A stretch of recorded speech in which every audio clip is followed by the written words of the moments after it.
Speaker sir, सबसे पहले मैं आपका धन्यवाद करना चाहता हूं कि आपने मुझे लोकसभा में रीइंस्टेट किया।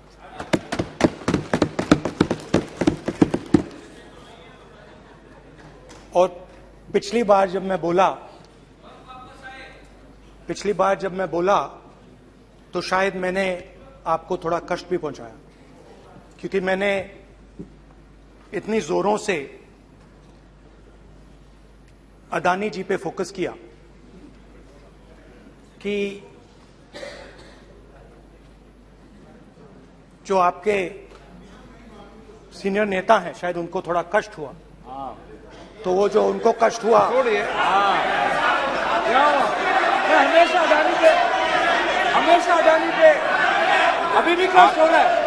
वो जो कष्ट हुआ, अभी भी कष्ट हो रहा है। विषय पे आइए, विषय पे। अभी भी कष्ट हो रहा है।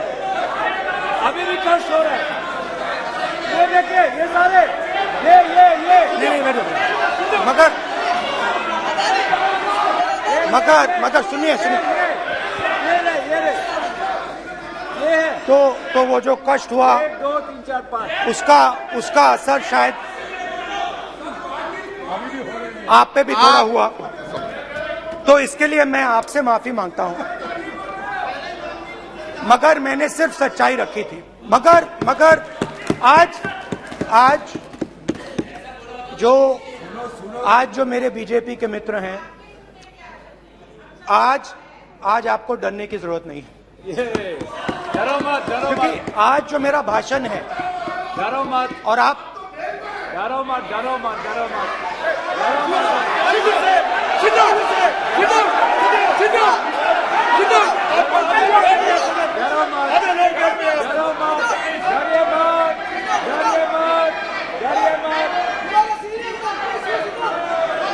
स्पीकर सर, अरे बैठे ब्रदर।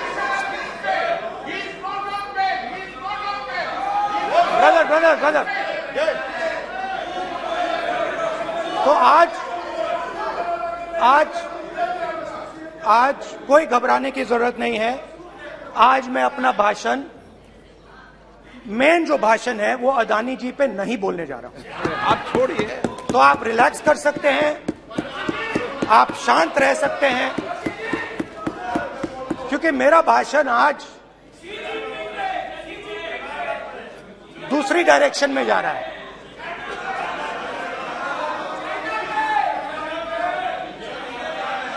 रूमी ने कहा था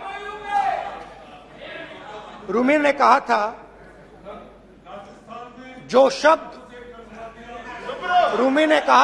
शब्द दिल से आते हैं वो शब्द दिल में जाते हैं।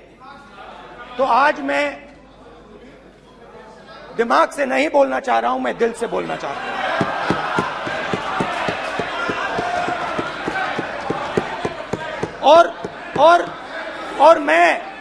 और मैं आज आप लोगों पर इतना आक्रमण नहीं करूंगा। मतलब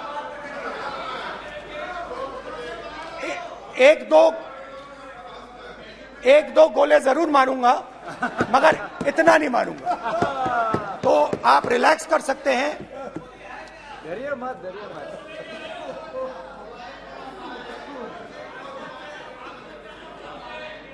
अरे रक्षा मंत्री जी, आज संभाल लेंगे आप लोग।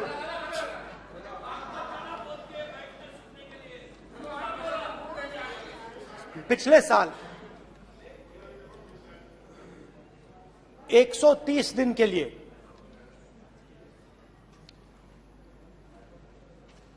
मैं भारत के एक कोने से दूसरे कोने तक गया। अकेला नहीं, बहुत सारे लोगों के साथ।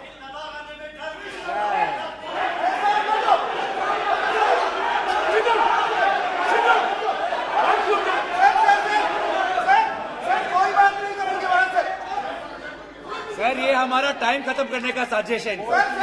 प्रधानमंत्री बोलेंगे ऐसे ही होंगे सर। सारे समाज निकल जाए। समुद्र अधीर अधीर अधीर समुद्र के तट से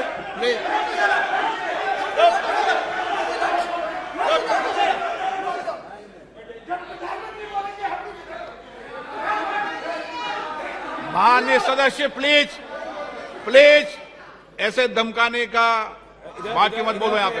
यहाँ पे बोलिए, आप उधर भी हाँ बोलिए। प्लीज। मैं समुद्र के तट से कश्मीर की बर्फीली पहाड़ी तक चला। नहीं, लद्दाख को मैंने नहीं छोड़ा। यात्रा अभी खत्म नहीं हुई है, यात्रा जारी है और जरूर लद्दाख आएंगे, घबराइए मत। बहुत सारे लोगों ने मुझसे पूछा यात्रा के दौरान, यात्रा के बाद कि राहुल तुम क्यों चल रहे हो, क्या तुम्हारा लक्ष्य क्या है,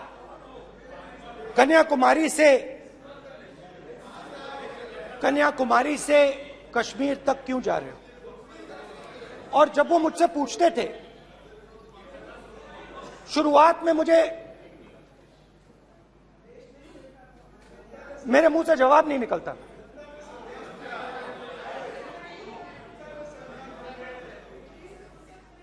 शायद मुझे ही नहीं मालूम था कि मैंने ये यात्रा क्यों शुरू की। जब मैं कन्याकुमारी से शुरू हुआ,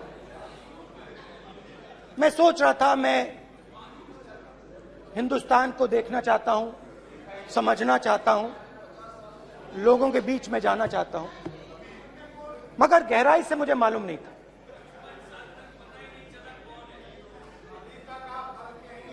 थोड़ी देर में मुझे बात समझ आने लगी।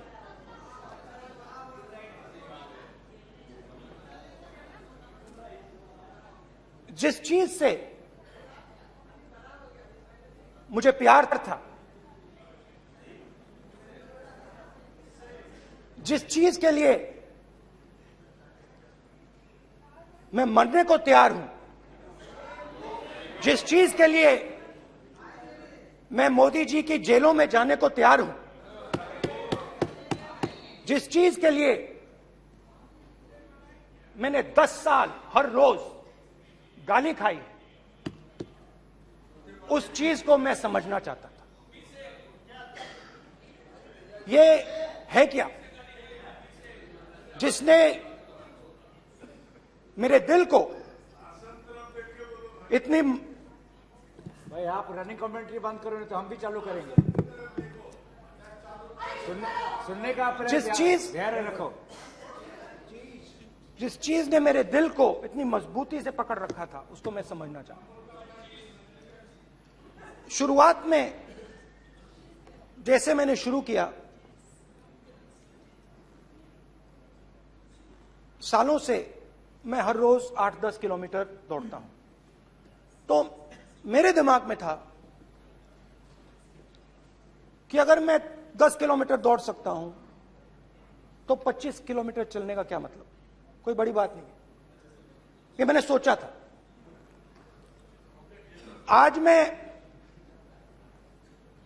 उस भावना को देखूं तो वो अहंकार था कि मैं ये कर सकता हूं, ये कुछ नहीं है। तो मेरे दिल में उस समय अहंकार था।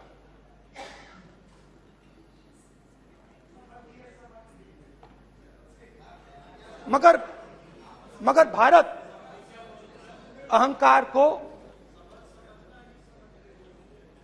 एकदम मिटा देता है, 1 सेकंड में मिटा देता है। तो हुआ क्या, 2-3 दिन में मेरे घुटने में दर्द शुरू हो गया। पुरानी इंजरी थी और जबरदस्त दर्द। हर रोज मैं उठूं और मेरे घुटने में दर्द, हर कदम में दर्द। तो पहले 2-3 दिनों में जो अहंकार था,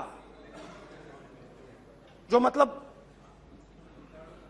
भेड़िया जो निकला था, वो चींटी बन गई एकदम।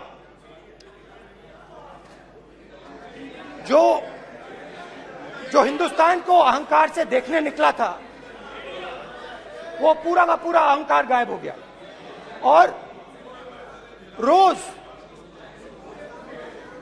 मैं डर डर के चलूं कि क्या मैं कल चल पाऊंगा। ये मेरे दिल में डर था। और जब भी ये डर बढ़ता था, कहीं ना कहीं से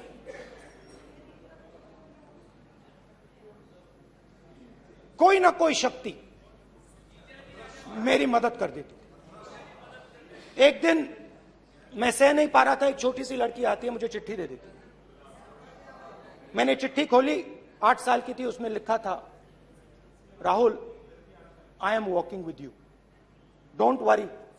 उसने मेरे पैर में चोट देखी और उसने अपनी शक्ति मुझे दे दी। सिर्फ उसने नहीं, लाखों लोग ने। और शुरुआत में जब मैं चल रहा था, कोई किसान आता था, मैं एकदम पहले उसको अपनी बात बताता था कि आपको ये करना चाहिए, आपको इस प्रकार से काम करना चाहिए। मगर इतने लोग आए, हजारों लोग आए, कि थोड़ी देर में मैं बोल नहीं पाया। जो मेरे दिल में बोलने का डिजायर था, वो बंद हो गया। बोल ही नहीं पाया, क्योंकि इतने लोगों से बोलना था। और एक सन्नाटा सा छा गया, भीड़ की आवाज थी, भारत जोड़ो, भारत जोड़ो, भारत जोड़ो। और जो मेरे से बात करता था, उसकी आवाज में सुनता गया।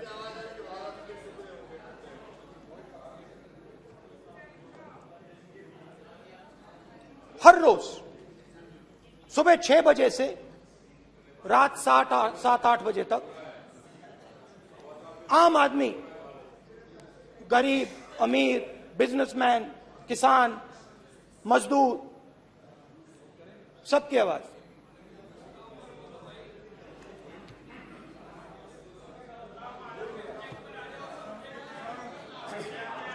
आ रहा हूं। आप कल से रुके, अब थोड़ा और रुक लो, 5-10 मिनट रुक जाओ। तो ये चलता गया, मैं बात सुनता गया। और फिर मेरे पास एक किसान आया, और किसान ने हाथ में रुई पकड़ी हुई थी, और उसने मुझे कहा, अध्यक्ष महोदय, उसने मुझे कहा, मेरी आंख में देखकर उसने मुझे अपना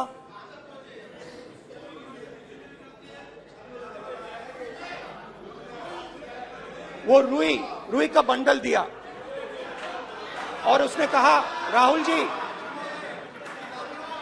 यही बचा है मेरे खेत का, यही बचा है, और कुछ बचा नहीं है।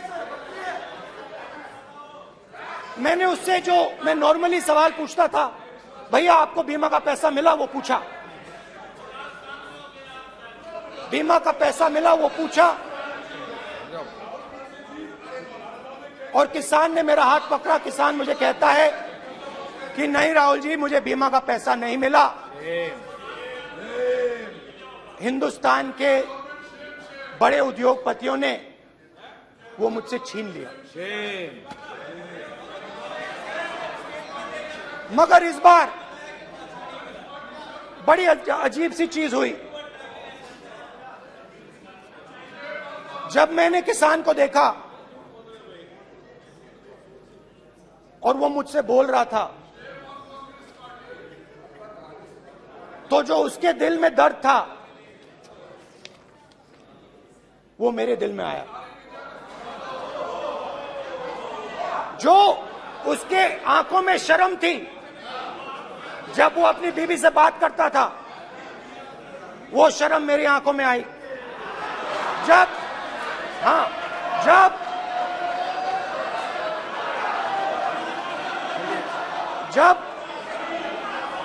उसकी जो भूख थी वो मुझे समझ आई। और उसके बाद यात्रा बिल्कुल बदल गई। मुझे भीड़ की आवाज नहीं सुनाई देती थी, मुझे सिर्फ उस व्यक्ति की आवाज सुनाई देती थी जो मेरे साथ बात कर रहा था। उसका दर्द, उसकी चोट, उसका दुख, मेरा दुख, मेरी चोट, मेरा दर्द बन गया। समझने की कोशिश करो।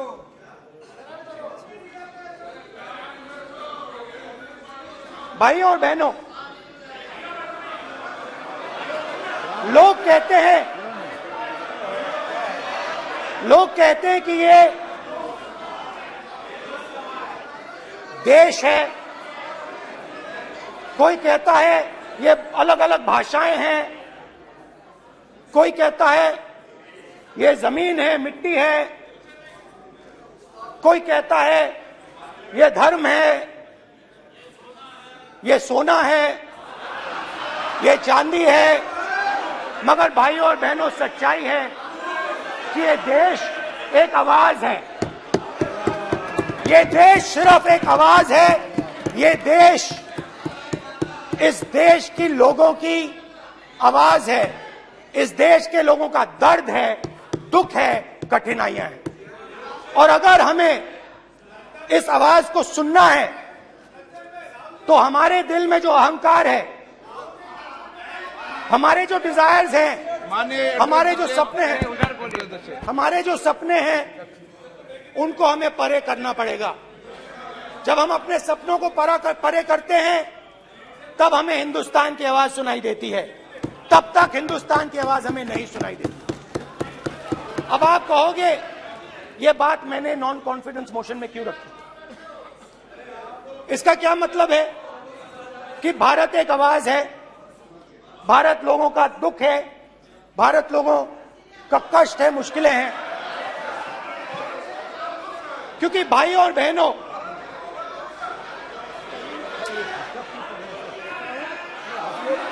अध्यक्ष महोदय, अब पूरा सूद समेत जवाब तुमको मिलेगा। फिर पूरा सूद समेत जवाब देंगे सर। फिर आप हमें मत रोकेगा सर। अध्यक्ष महोदय, फिर आप हमें मत रोकेगा सर। आप हमें मत रोकेगा। फिर आप हमें मत रोकेगा। आप हमें मत रोकेगा। फिर आप हमको मत रोकेगा सर।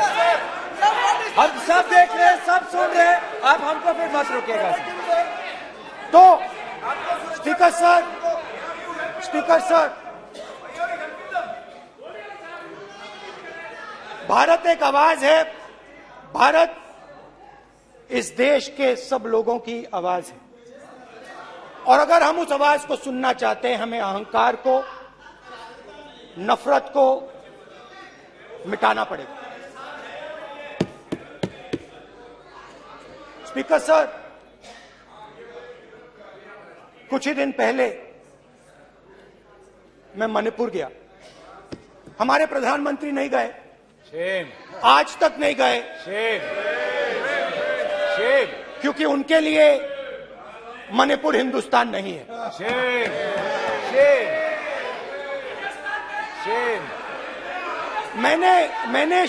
मैंने मणिपुर शब्द प्रयोग किया, मगर आज की सच्चाई यह है कि मणिपुर नहीं बचा है। मणिपुर को आपने दो भाग में कर दिया है। मणिपुर को आपने बांट दिया है, तोड़ दिया है। मैं मणिपुर में रिलीफ कैंप्स में गया। रिलीफ कैंप में आज जा रहा हूं,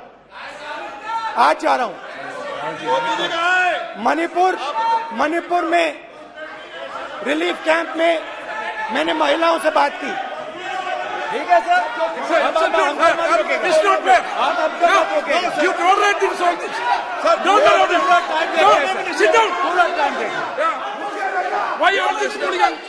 कल देखेंगे, कल देखेंगे, कल देखेंगे। बात नहीं करेंगे सर, प्रधानमंत्री की बात नहीं करेंगे सर ऐसे।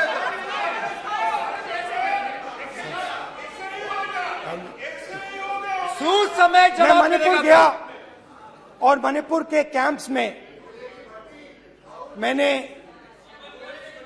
महिलाओं से बात की, बच्चों से बात की,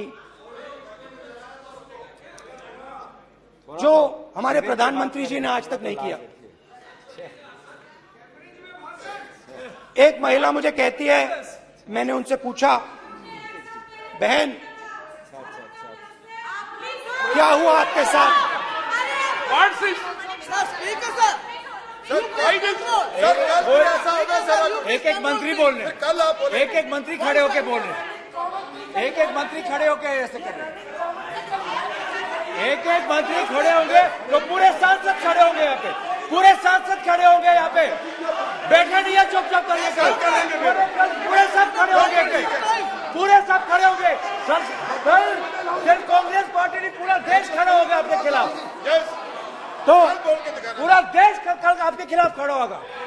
मैं बहुत सारी महिलाओं से बात किया, मगर मैं आपको दो उदाहरण देना चाहता हूं। एक महिला मुझे कहती है, मैंने कहा क्या हुआ तुम्हारे साथ? कहती है, मेरा छोटा सा बेटा, महिला का सम्मान करें प्लीज, ये सम्मान। एक ही बच्चा था मेरा, कोई शर्म कर लो गल मारी। एक ही बच्चा था मेरा, मेरे सामने, मेरे आंखों के सामने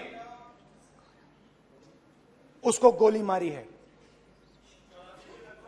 मैं पूरी रात, आप सोचिए,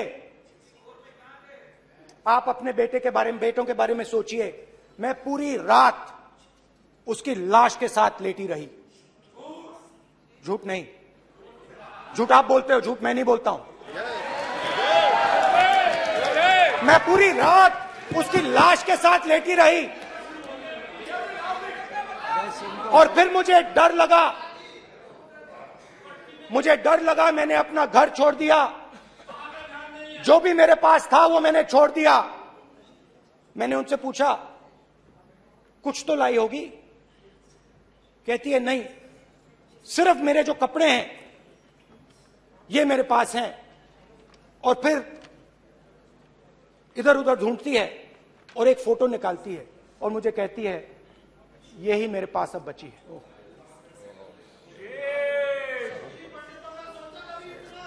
एक और उदाहरण, दूसरे कैंप में मैं, एक महिला मेरे सामने आती है, मैं उससे पूछता हूं, तुम्हारे साथ क्या हुआ? क्या हुआ तुम्हारे साथ? और जैसे ही मैंने ये सवाल पूछा,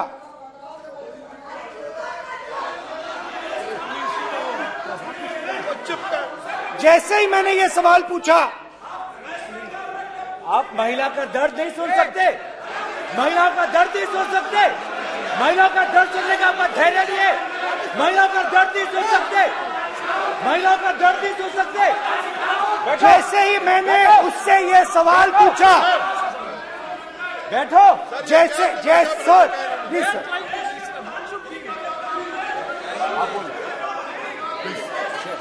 शर्म करिए, शर्म करिए। जैसे ही मैंने उससे सवाल पूछा, तुम्हारे साथ क्या हुआ, शर्म नहीं है तेरे को? वैसे ही एक सेकंड में वो कांपने लगी। उसने अपने दिमाग में वो दृश्य देखा और वो बेहोश हो गई। मेरे सामने कांपती हुई बेहोश हो गई। तो ये मैंने आपको सिर्फ 2 उदाहरण दिए हैं। स्पीकर सर, इन्होंने मणिपुर में हिंदुस्तान की हत्या की है, सिर्फ मणिपुर की नहीं, हिंदुस्तान की हत्या की है। इनकी राजनीति ने मणिपुर को नहीं, हिंदुस्तान को मणिपुर में मारा है। हिंदुस्तान को कत्ल किया है, हिंदुस्तान का मर्डर किया है मणिपुर में। जैसे मैंने भाषण के शुरुआत में बोला,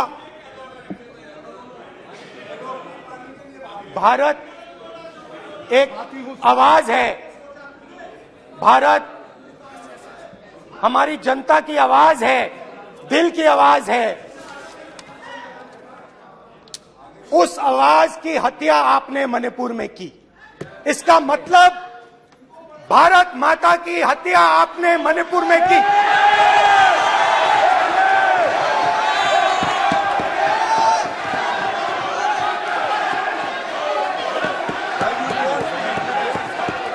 भारत माता को आपने मणिपुर के लोगों के मारा, आपने मणिपुर के लोगों को मारकर भारत की हत्या की है। आप देशद्रोही हो, आप देशभक्त नहीं हो, आप देश प्रेमी नहीं हो, आप देशद्रोही हो। आपने देश की हत्या मणिपुर में की। प्लीज प्लीज एक मिनट, प्लीज प्लीज बैठिए, प्लीज प्लीज बैठिए। अब सवाल आप उठता है, बैठना चाहते नहीं बैठना चाहते, आप बैठना चाहते नहीं बैठना चाहते, इसीलिए आपके प्रधानमंत्री चाहते आप। मणिपुर में नहीं मैं जा कह रहा हूं, सकते बैठिए आप, हैं, क्योंकि उन्होंने प्लीज। देश की हत्या की है। मणिपुर में हिंदुस्तान की हत्या की है, भारत माता की हत्या की है। मणिपुर में, मणिपुर के लोगों के दिल में। प्लीज एक मिनट बैठिए आप, एक तो मिनट सवाल बैठिए। उठता है, एक मिनट बैठिए, एक मिनट। आप भी विराजे, आप भी विराजे, आप भी विराजो, आप भी विराजो। आप बैठिए सही, नहीं बैठिए रहने दो आप, चलो आप बैठिए, बैठिए आप, प्लीज बैठिए आप, प्लीज। आप बोल रहे फिर आप भारत माता के रखवाले नहीं एक हो, मिनट माननीय सर। आप भारत माता के हत्यारे हो। प्लीज माननीय सदस्य, प्लीज प्लीज माननीय सदस्य, please please please please please. देखिए माननीय सदस्यगण, प्लीज प्लीज। माननीय सदस्यगण, भारत मां हमारी मां है, हमें सदन में बोलते समय संयम बरतना चाहिए। मेरा अपनी मां की हत्या की बात कर रहा हूं, मैं मणिपुर में अपनी मां की हत्या की बात कर रहा हूं, मैं आदर से बोल रहा हूं। आपने मेरी मां की हत्या की मणिपुर में। एक मेरी मां यहां बैठी है, दूसरी मां को आपने मणिपुर में मारा है।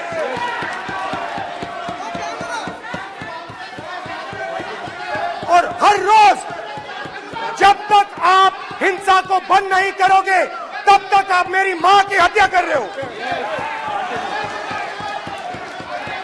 हिंदुस्तान की सेना मणिपुर में एक दिन में शांति ला सकती है, हिंदुस्तान की सेना का प्रयोग नहीं कर रहे हो, क्योंकि आप हिंदुस्तान को मणिपुर में मारना चाहते हो।